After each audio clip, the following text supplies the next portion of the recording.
Bienvenido a otra edición de Momento Decisivo, con la enseñanza bíblica del Dr. David Jeremiah.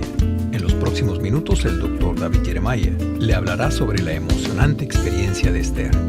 Confiamos en que el estudio de esta consagrada mujer le dará fortaleza y estímulo, y le llevará a un nuevo momento decisivo en su vida. El nombre de Dios no aparece en el libro de Esther, pero la mano de Dios está por todas partes. Al estudiar el libro de Esther, usted verá que Dios está en alguna parte no visible gobernando y dirigiendo cada circunstancia de la vida. El cuidado providencial de Dios para su pueblo se evidencia con todo cuidado en esta experiencia emocionante de la reina Esther. Y ahora con ustedes nuestro maestro, el Dr. David Jeremiah, para introducir el programa de hoy. Adolfo Hitler, al final del año de sus mayores triunfos, se jactaba con estas palabras. Dijo: Dios, hasta aquí, ha estampado su sello de aprobación en nuestra batalla. El año de 1941 traerá a buen término la más grande victoria de nuestra historia. Es interesante, ¿verdad? Que Adolfo Hitler y muchos otros dictadores hayan incluido a Dios en sus atrocidades. Adolfo Hitler procedía de un trasfondo de miseria. En su juventud tenía un sentido de degradación que carcomía su alma. Buscaba interminablemente deferencia y seguridad. En algún momento halló alivio en su odio de varios pueblos, incluyendo los judíos. En su libro titulado Mi lucha, dice que afirmó lo siguiente: conforme crecía su odio contra los judíos, fui transformado de un enclenque ciudadano del mundo en un fanático antisemita. Hitler no sabía, obviamente, que Dios le había dicho a Abraham algunas palabras que harían imposible la victoria de Hitler. Dios había dicho: Abraham, yo haré de ti una gran nación, bendeciré a los que te bendijeren y a los que te maldijeren, maldeciré. Dios estaba hablando, por supuesto, de la nación judía a cuya destrucción Hitler había dedicado sus manos. Y al hacerlo, el dirigente nazi se condenó a sí mismo porque en apenas unos cuantos breves años, Hitler y su poderío militar quedarían destruidos. Pero Hitler es tal vez simplemente el más famoso entre muchos que se han propuesto destruir al pueblo de Dios. También se cuentan entre ellos Herodes, Hussein y Amán. Y no falta quien diga que todos ellos pasarán tiempo en el infierno. Eso es lo que se dice de los enemigos de los judíos. La verdad es que ha habido muchos enemigos de los judíos que han logrado, a través de los años, alcanzar renombre de infamia porque han procurado aniquilar al pueblo de Dios. En este mensaje vamos a conocer a uno de ellos. Se llama Amán, y su relato se halla en Esther capítulo 3. Al observar el capítulo 3 del libro de Esther, notamos, primero que nada, en los versículos 1 a 6, el prejuicio de Amán. El prejuicio de Amán. Leamos estos versículos. Después de estas cosas, el rey Asuero engrandeció a Amán, hijo de Amedata, agageo, y lo honró, y puso su silla sobre todos los príncipes que estaban con él, y todos los siervos del rey que estaban a la puerta del rey se arrodillaban y se inclinaban ante Amán, porque así lo había mandado el rey. Pero Mardoqueo ni se arrodillaba ni se humillaba. Ahora bien, recordarán que Mardoqueo es el hombre que el Señor usó para cuidar a Esther, que luego llegó a ser la esposa de Jerjes. Esther ahora está en un alto cargo en el reino debido a la influencia de Mardoqueo en su vida y en el mismo reino. Sigamos. Y los siervos del rey que estaban a la puerta preguntaron a Mardoqueo: ¿por qué traspasas el mandamiento del rey? Aconteció que hablándole cada día de esta manera y no escuchándolos él, lo denunciaron a Amán, para ver si Mardoqueo se mantenía firme en su dicho, porque ya él les había declarado que era judío. Y vio Amán que Mardoqueo ni se arrodillaba ni se humillaba delante de él, y se llenó de ira. Pero tuvo en poco poner mano en Mardoqueo solamente, pues ya le habían declarado cuál era el pueblo de Mardoqueo, y procuró Amán destruir a todos los judíos que había en el reino de Asuero, al pueblo de Mardoqueo. Así que aquí se nos presenta un hombre llamado Amán. Es uno en una larga fila de los que han emprendido una campaña de antisemitismo. El rey Jerjes lo promueve en Persia a un cargo que correspondería probablemente al de primer ministro. Ahora está por encima de todos los demás que forman el gabinete del rey. Se exige que todos los que pasan frente a este hombre le hagan reverencia y se postren ante él. Amán es introducido en la escena y él ocupará un lugar destacado en este libro. Él es, para todos los judíos, incluso hasta hoy, el más detestado y aborrecido de todos los hombres. Amán, hijo de Amedata, Agageo, enemigo de los judíos, es un título significativo. Cuando se menciona este nombre, incluso hoy, los judíos ortodoxos escupen y lo maldicen. Así de aborrecido es su recuerdo. Al leer estos versículos necesitamos notar, bajo el prejuicio de Amán, la razón para su prejuicio. ¿Por qué tenía tanto prejuicio contra los judíos? La razón que se nos da es simplemente una breve explicación que bien podemos pasar de corrido al apuro si no se estudia la historia del Antiguo Testamento. En el pasaje se nos dice que Amán era agageo. Esto nos lleva a la vida de Saúl, que fue el primer rey de Israel. Saúl, como recordarán, según 1 de Samuel 15, recibe instrucciones de Dios por medio del profeta Samuel de ir en contra de los amalecitas y destruirlos por completo. Cuando tengan la oportunidad, vuelvan y lean todo el capítulo 15 de 1 de Samuel. Descubrirán que en el relato de este capítulo está una de las razones de la existencia de tanto odio. En el corazón de Amán, odio para todos los judíos, incluso cuando han pasado generaciones. La razón se da, y permítanme leer algunas secciones selectas de 1 de Samuel 15. Así ha dicho Jehová de los ejércitos: yo castigaré lo que hizo Amalec a Israel, al oponérsele en el camino cuando subía de Egipto. Ve pues y hiere a Amalec y destruye todo lo que tiene y no te apiades de él. Versículo 7. Y Saúl derrotó a los amalecitas y tomó vivo a Agag, rey de Amalec, pero a todo el pueblo mató a filo de espada, y Saúl y el pueblo perdonaron a Agag. Y por eso el profeta lo reprendió severamente, y según se nos dice, el mismo profeta cortó en pedazos a Agar delante de Jehová en Gilgal. Ahora bien, cuando se vuelve a leer a Esther, capítulo 3, se lee que Amán era agageo. Y se entiende que venía del linaje de los amalecitas, que eran enemigos jurados de los judíos. La probabilidad es que la tradición en su raza era tan fuerte como la tradición judía. A Amán le había llegado la palabra de Samuel, que había cortado en pedazos a Agag. Entonces hubo un gran odio contra Samuel y los judíos debido a lo que habían hecho a este rey perverso. Así que esa es la razón detrás del odio de Amán y su prejuicio contra los judíos. Permítame hacer una pausa por un momento y decir que en las vidas de muchos en el tiempo actual ni siquiera necesitan razón. Hay un odio integral contra los judíos en los corazones de muchos. Antes de terminar este mensaje, descubriremos por qué es así.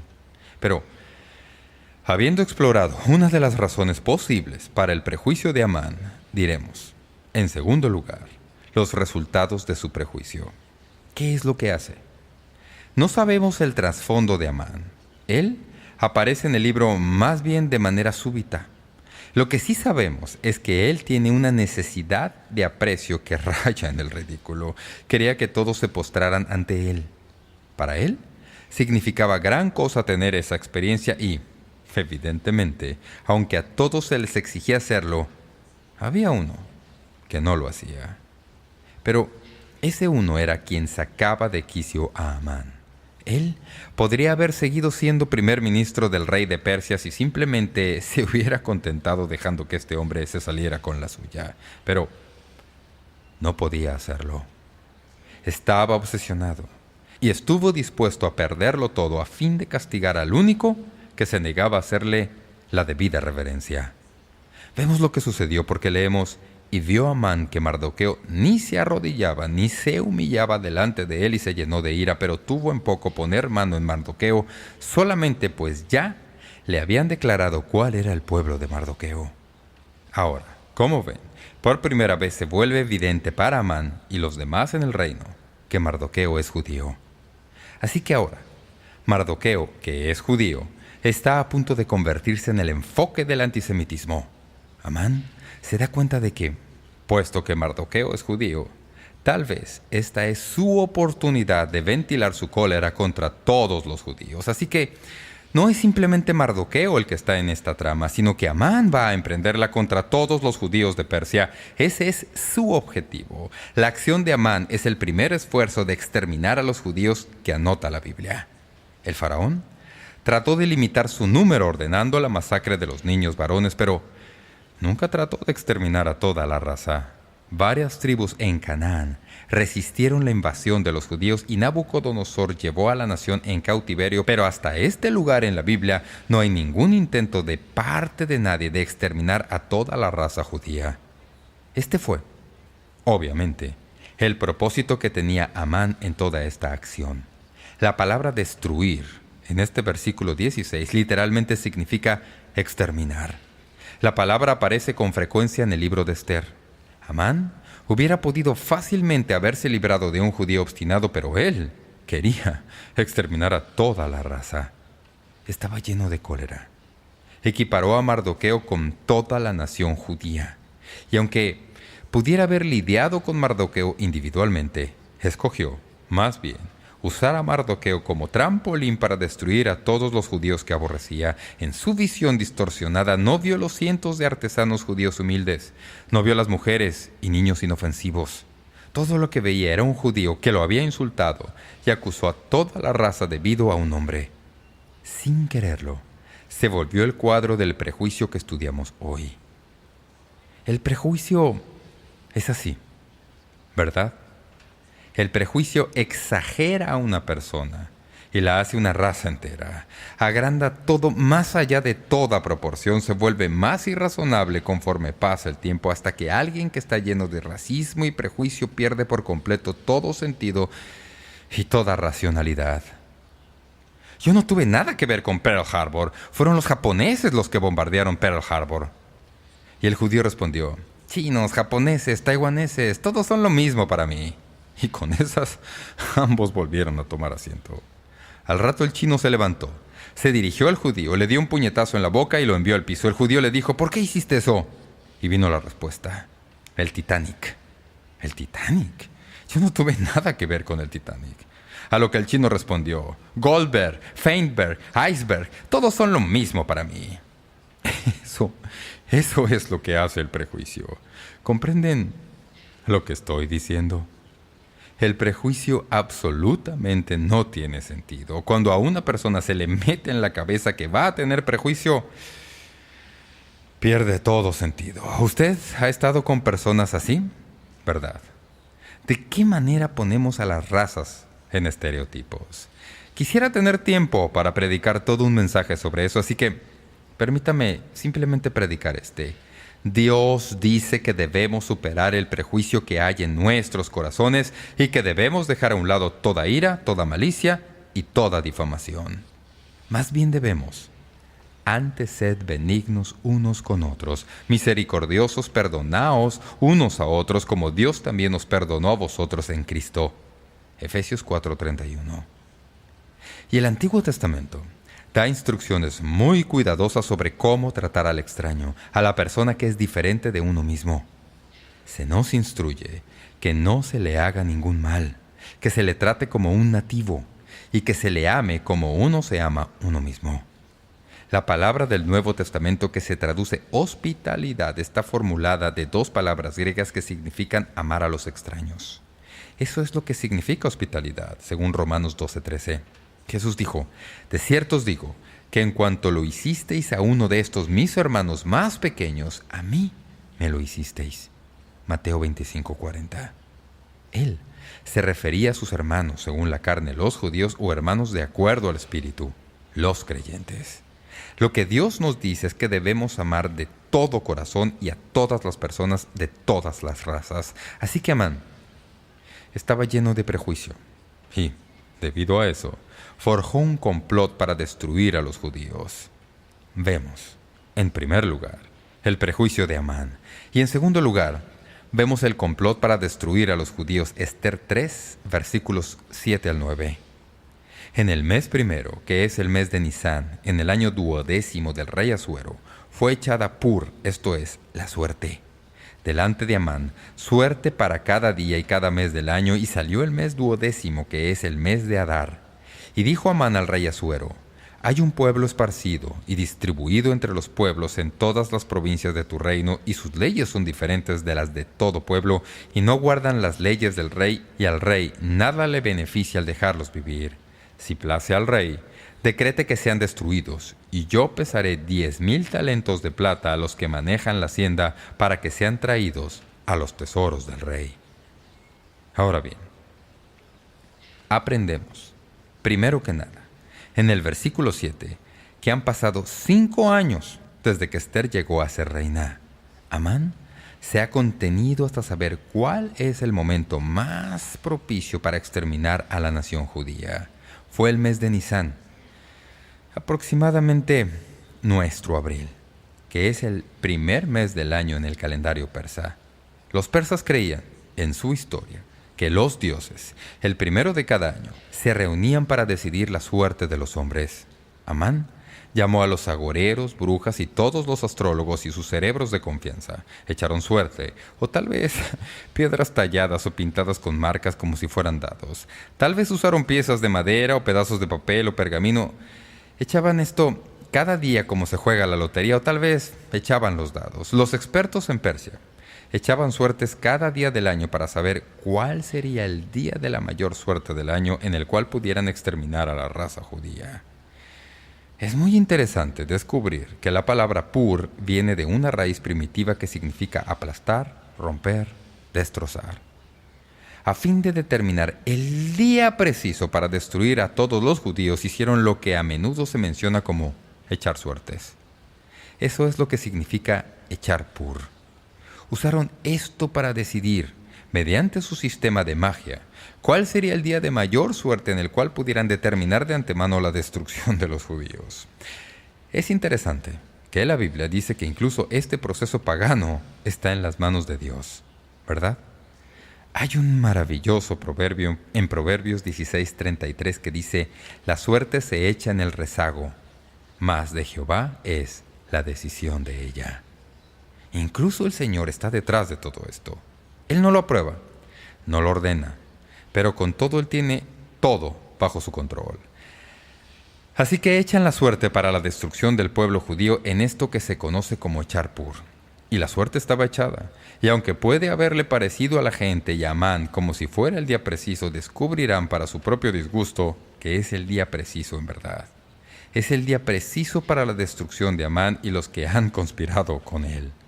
Ahora, habiendo escogido el día, según el versículo 7, leemos en los versículos 8 y 9 que Amán decide comunicarle esto al rey. Y dijo Amán al rey Asuero: hay un pueblo esparcido y distribuido entre los pueblos en todas las provincias de tu reino, y sus leyes son diferentes de las de todo pueblo, y no guardan la ley del rey, y al rey nada le beneficia el dejarlos vivir. Habiendo decidido de antemano el día de la destrucción, Amán ahora se presenta ante Jerjes, el Asuero de Persia, y noten, no dice ni media palabra de sus razones personales para la destrucción de los judíos, ni siquiera menciona a Mardoqueo por nombre, ni siquiera presenta una acusación directa contra él. Empieza diciendo: hay un pueblo esparcido y distribuido entre los pueblos de todas las provincias de tu reino. Es impresionante ver que Amán usa las mismas palabras que Santiago usa al escribir al mismo pueblo, dirigiéndose a ellos como las 12 tribus esparcidas. El apóstol Pedro escribe a los expatriados esparcidos en el Ponto.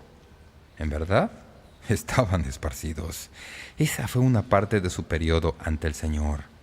habían estado esparcidos por todas las naciones, como alguien dijo, como semilla echada en la tierra lista para brotar, dada la situación precisa.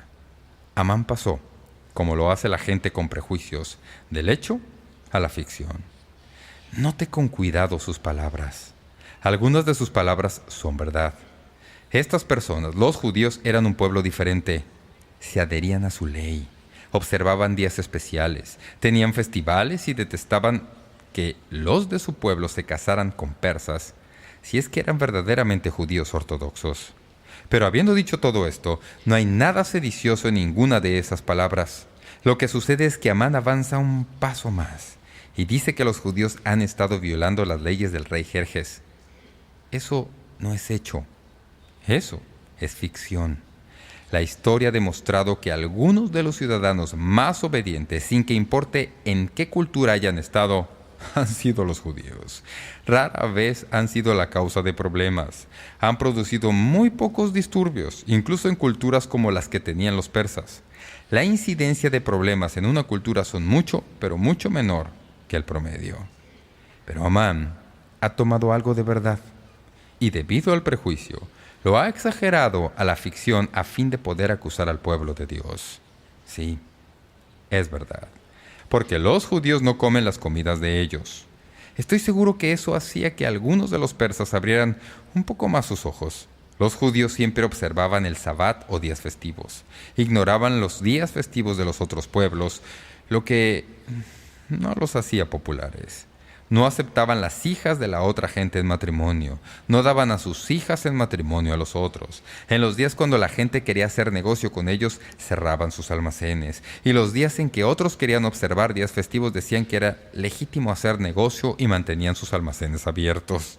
Pero Amán ha tomado todo eso y lo ha transformado en un cuadro de traición al imperio persa. Eso fue absolutamente patraña. Eso fue lo que le comunicó al rey.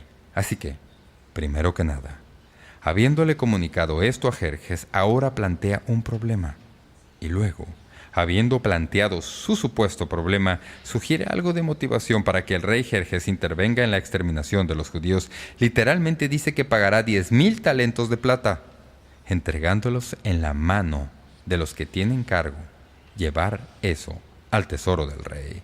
Así que pone precio a las cabezas de los judíos y ha dicho que está dispuesto a pagarle al rey 10,000 talentos de plata por la exterminación de los judíos y que ese dinero entrará a los cofres del rey Jerjes. Ahora, ¿puede alguno de ustedes pensar en una razón por la que el rey Jerjes podría haberse interesado en esto? Aparte del hecho de que era un hombre codicioso. Recordarán al principio, cuando invitó a toda la gente importante que les había hecho un gran banquete la noche en que Vasti no se asomó cuando se suponía que debía presentarse. ¿Lo recuerdan? El propósito de todo eso era presentarles a todos esos gobernantes extranjeros su deseo de hacer una guerra contra Grecia. Realizó esa campaña. Había perdido. Había agotado sus recursos. Obviamente, Amán sabía que esta clase de dinero sería atractiva para el asuero Jerjes, así que usó motivaciones monetarias para lograr que este rey interviniera en este proyecto de exterminación de los judíos. Por cierto, ¿cuánto es 10,000 talentos de plata? Según algunos, un talento de plata vale algo así como $2,000. Por consiguiente, 10,000 talentos serían alrededor de $20 millones. $20 millones para matar a todos los judíos, y uno piensa, eso es bastante dinero. Pero en ese día era incluso mucho más dinero de lo que sería en nuestros días. Así que el rey Jerjes se siente tentado ahora con el precio de unos 20 o 25 millones de dólares para intervenir en el proceso. No sé si a ustedes ya se les ha ocurrido alguna pregunta, pero voy a decirles algo. Una de las preguntas que yo tengo es, ¿de dónde un individuo como Amán va a conseguir todo ese dinero? Correcto. Lo tiene de la misma manera que los dictadores de todos los tiempos acumulan su riqueza, se la roban al pueblo. Y él ya ha resuelto esto en su mente. Sabía dónde podía conseguir los $20 millones. Exterminaría a los judíos y confiscaría sus bienes. se apoderaría de su dinero y sus propiedades y entonces convertiría eso en el rescate que le había prometido al rey y todavía le quedaría suficiente para sus propios bolsillos. Veremos eso en unos momentos. Para Jerjes, la vida de otros valía tan poco y eso simplemente me aturde. Hablamos del perverso Amán y lo malvado que era, pero quiero decirles que este rey con quien Esther se casó es del mismo tipo. No sé si esta es toda la historia, como quisiéramos leerla, pero permítame decirle que lo que falta en este relato es lo que yo hallo absolutamente insólito. Jerjes ni siquiera pregunta cuál es el pueblo que Amán quiere exterminar. No sabía quiénes eran. Y obviamente no sabía que una de aquellas personas era su propia esposa, Esther, porque ella era judía. Sin siquiera hacer una pregunta, probablemente vio $20 millones y sus ojos se abrieron a más no poder y ni siquiera pregunta quiénes eran. Simplemente dijo, adelante con el proyecto y déjame ayudarte para que el proceso empiece. No puedo dejar de preguntarme qué clase de frustración y presión debe haber sentido Esther, incluso a estas alturas de su experiencia y en su relación con el rey Jerjes. Hemos notado el prejuicio de Amán, que resulta en un complot para destruir a los judíos. Ahora vamos a ver el permiso concedido para la exterminación. Esther 3:10 al 15. Primero que nada, a Amán se le da autoridad para actuar a nombre del rey. Versículo 10. Entonces el rey quitó el anillo de su mano y lo dio a Amán, hijo de Amedata, Agageo, enemigo de los judíos. Al entregarle su anillo de sellar, Asuero o Jerjes le dio a Amán el poder para actuar a nombre del rey. En tiempos antiguos, solamente unas cuantas personas podían escribir y no tantas como en nuestra sociedad actual. Muy pocos podían escribir y comunicarse. Así que la manera en que significaban cosas los unos a los otros era mediante anillos de sellar. Tenía un diseño especial. Tomaban ese anillo de sellar y lo oprimían sobre cera blanda y dejaban una marca que equivalía a nuestra firma y rúbrica. Era obligatorio en todo documento legal. Así que el rey Asuero se quitó su anillo de sellar y se lo dio a Amán y le dijo, «Aquí tienes mi anillo. Mientras estás haciendo todas estas gestiones y preparando este proceso de exterminar a este pueblo, necesitas tener mi autoridad. Aquí la tienes. Te doy mi autoridad. Donde quiera que vayas, si necesitas algo, simplemente utiliza mi anillo para sellarlo y será como si yo mismo lo hubiera hecho». Así que aquí tenemos a este racista implacable, prejuiciado, que aborrece a los judíos, antisemita, que ahora tiene la autoridad del decreto real en sus manos. Tiene todo lo que necesita para salir y destruir a la nación judía. No solo eso, sino que tiene la aprobación para robar. No solamente la autoridad para actuar, sino que a Amán se le da la aprobación para robar. Noten lo que dice el versículo 11, y le dijo, «La plata que ofreces sea para ti, y asimismo el pueblo, para que hagas de él lo que bien te pareciere». Además de anillo real, leemos que le da la plata a Amán.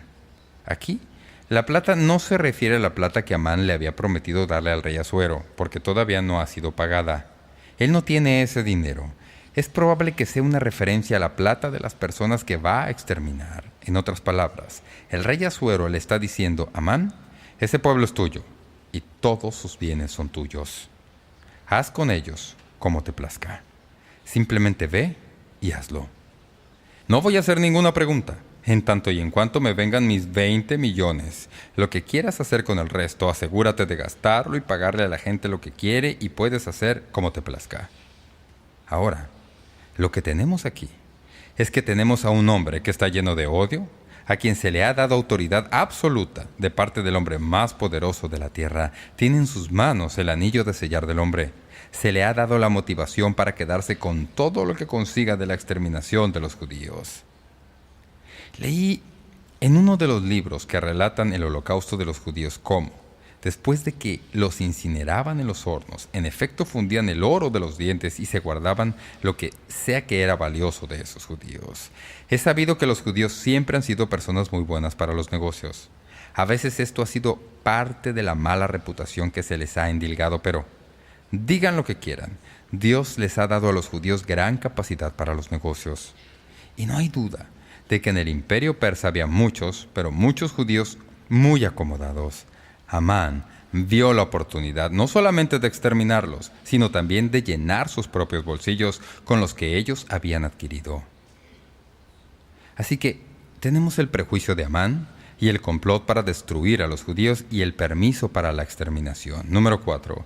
Tenemos la proclamación del plan. Noten lo que sucede. Primero que nada, el plan se documenta. Versículo 12.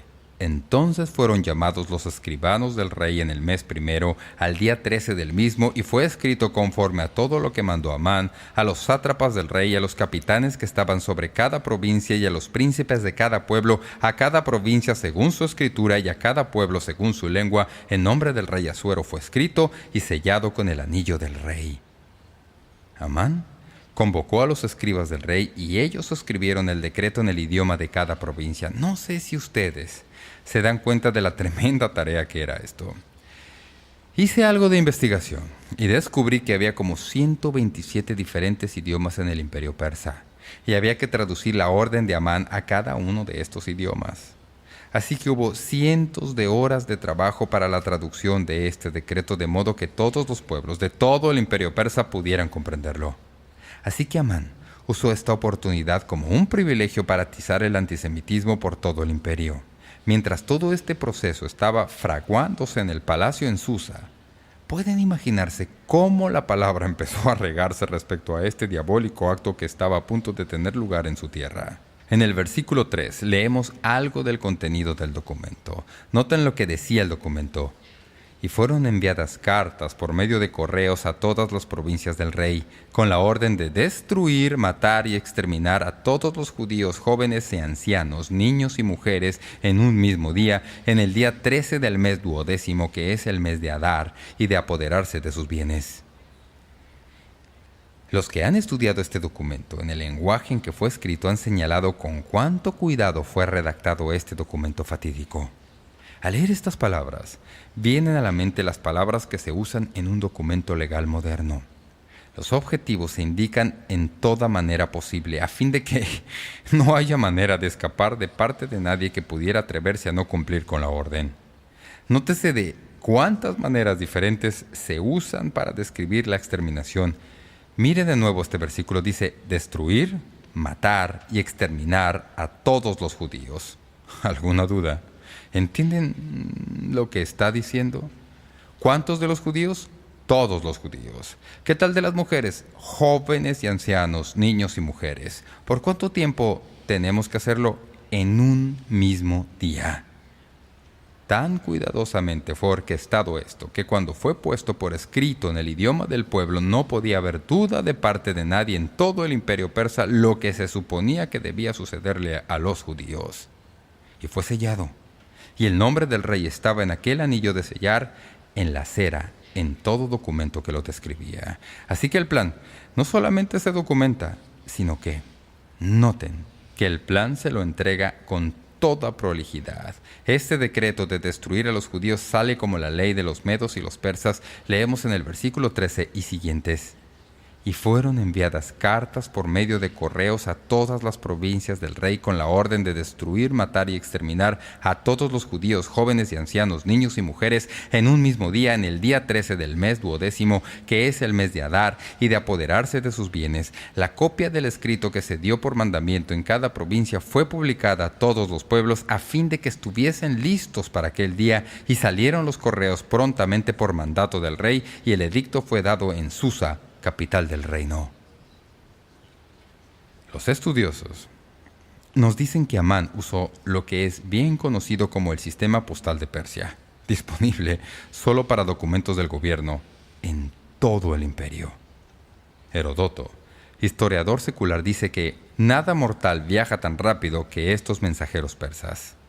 A lo largo de toda la línea de caminos había hombres estacionados con caballos que le permitían a un hombre y un caballo para cada día. Nada estorbaba a estos hombres el cubrir a su mejor velocidad la distancia que tenían que ir, bien sea nieve, lluvia o calor, o en la oscuridad de la noche. Así que ese fue el correo expreso en la antigüedad. Fue el correo expreso más temprano conocido al hombre y era veloz. Así que un mensaje podía ir hasta las regiones más remotas del imperio en 2 o 3 semanas. Un viajero ordinario, por ejemplo, si viajaba en Persia, necesitaría 3 meses o más para cubrir la misma distancia que cubría el correo express de Persia. El edicto fue publicado a todos los pueblos, a fin de que pudieran estar listos para el día.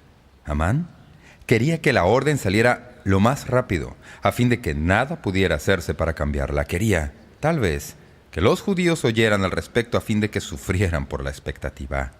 Tal vez algunos simplemente huirían del país y dejarían todos sus bienes, y así él no tendría que matarlos.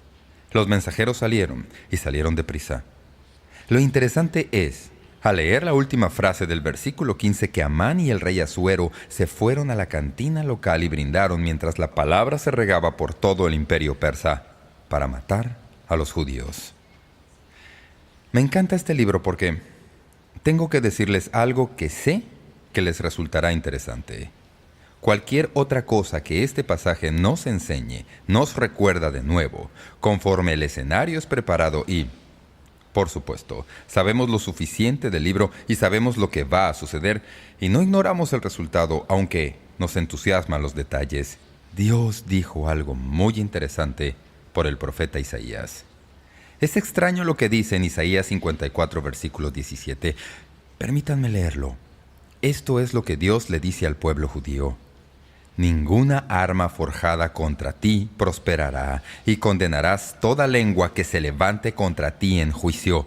Esta es la herencia de los siervos de Jehová, y su salvación de mí vendrá, dijo Jehová.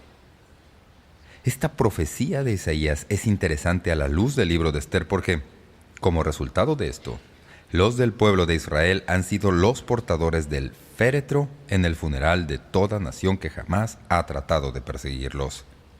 ¿No es verdad eso? Un ligero vistazo a la historia debe despertar pensamientos aleccionadores en toda nación que pudiera ser tan imprudente como para desafiar a Dios y sus pronunciamientos. ¿Cuál es la razón para esto que llamamos antisemitismo? Ya planteé esta pregunta antes. Tal vez podamos repasar de nuevo por unos momentos porque no volveremos a eso mucho después de este capítulo. En la providencia de Dios Todopoderoso, los que han sido custodios de su palabra han sido las personas de esta raza que conocemos como judíos. El libro sagrado, la Biblia, nos vino por medio de ellos. Dios los escogió para eso y nos transmitieron las Escrituras, como ya mencioné, con la posible excepción del libro de Lucas. Y Satanás los detesta por esto. Los aborrece porque han sido los custodios de las Escrituras y porque el Señor Jesucristo, según la carne, vino de ese pueblo. Pablo pone esto en uno de sus escritos, que son del Padre y de quien, según la carne, vino Cristo. No hay manera de escapar de eso. Se debe al odio sobrenatural contra ellos que vemos antisemitismo hoy y en toda la historia. Y debido a eso, hay un programa sobrenatural y claramente diseñado en las Escrituras para estos individuos. Sabemos que Dios los ha escogido como un pueblo, como su nación. Leí hace tiempo que un hombre escribió las frases siguientes en una cartelera en su lugar de trabajo. Estas son las frases. Es extraño que Dios escogiera a los judíos. Luego vino un judío y escribió debajo: Dios escogió, lo que muestra que Dios conocía a su judío. Luego vino un creyente y escribió debajo: este judío habló la verdad. Dios conocía que su judío, como rey, traería a la tierra nuevo nacimiento. Un poema algo revolucionario, por así decirlo, pero con todo, es verdad que el rey de los judíos es el mismo Señor Jesucristo, y si usted fuera Satanás, ¿no detestaría a esa gente? Toda persona que jamás ha aborrecido a los judíos y que ha sido la personificación del aborrecimiento contra los judíos, personas como Adolfo Hitler y otros como él. Cuando miramos a esas personas, cuando los vemos, ¿qué pensamos? ¿Qué decimos? A cada uno de ellos se le ha confundido como el anticristo. ¿Por qué? ¿Quién es el anticristo? Es el pelele de Satanás. Es Satanás encarnado, cada una de estas personas que se han concentrado en su odio contra los judíos. Un hombre en el periodo entre los dos testamentos llamado Antíoco Epífanes, fue lo mismo. Antíoco Epífanes entró en el templo judío y sacrificó una puerca sobre el altar. A Antíoco Epífanes se le menciona en todo el libro que he leído como el potencial anticristo de su día. Muchos pensaban que Adolfo Hitler era el anticristo. Por supuesto, no lo era. Pero, ¿por qué algunos dicen que ciertas personas son el anticristo? Porque son tan satánicos. ¿Y qué hay de satánico en ellos? Aborrecen a los judíos. Hay una especie de antisemitismo sutil que se ha desarrollado en nuestros días. Ni siquiera es teológico. Es así. La gente niega todas las promesas hechas a la nación de Israel y las aplican a la iglesia cristiana. Muchas personas me han dicho en diferentes ocasiones: me gusta lo que usted dice en términos de la profecía, pero el problema es que tanto de eso tiene que ver con los judíos y no pienso que Dios tenga algún plan para los judíos como nación, puesto que todas las promesas de los judíos se cumplen en la iglesia cristiana. Yo no pienso así. Me figuré una manera de leer esto para probarlo. Nadie con quien jamás he hablado sabe qué hacer con las maldiciones que se dicen contra los judíos. Les gusta asignar las bendiciones de los judíos a la iglesia cristiana, pero cuando se les pregunta qué hacer en cuanto a las maldiciones, dicen: no prestemos atención a eso. No se puede hacer eso. Las maldiciones y las bendiciones por igual le pertenecen a la nación judía. Y Dios no ha terminado su programa para esa nación. Veremos esto más y más, conforme los años avanzan en el futuro, que Dios tiene un plan para su pueblo. En 1948, ellos volvieron a ser colocados en la tierra. Si se quedan ahí permanentemente, no lo sé. Pero sí sé que Dios está obrando entre su pueblo. Y a pesar de lo que tiene lugar en la actualidad entre el pueblo judío como nación, muchos individuos judíos están hallando su Mesías y alabamos a Dios por eso. Una de las cosas que verdaderamente me asombra, y no sé si ustedes se han dado cuenta de esto en otra ocasión, es que el libro de Esther es el trasfondo para un festival judío. Mencioné esto brevemente en la primera lección sobre el libro de Esther. Cuando oyen a los judíos hablar de sus días festivos, a menudo hablan de la fiesta de Purim. ¿De dónde vino eso? Viene de la palabra pur, y la palabra pur brota directamente del capítulo 3 del libro de Esther, y más tarde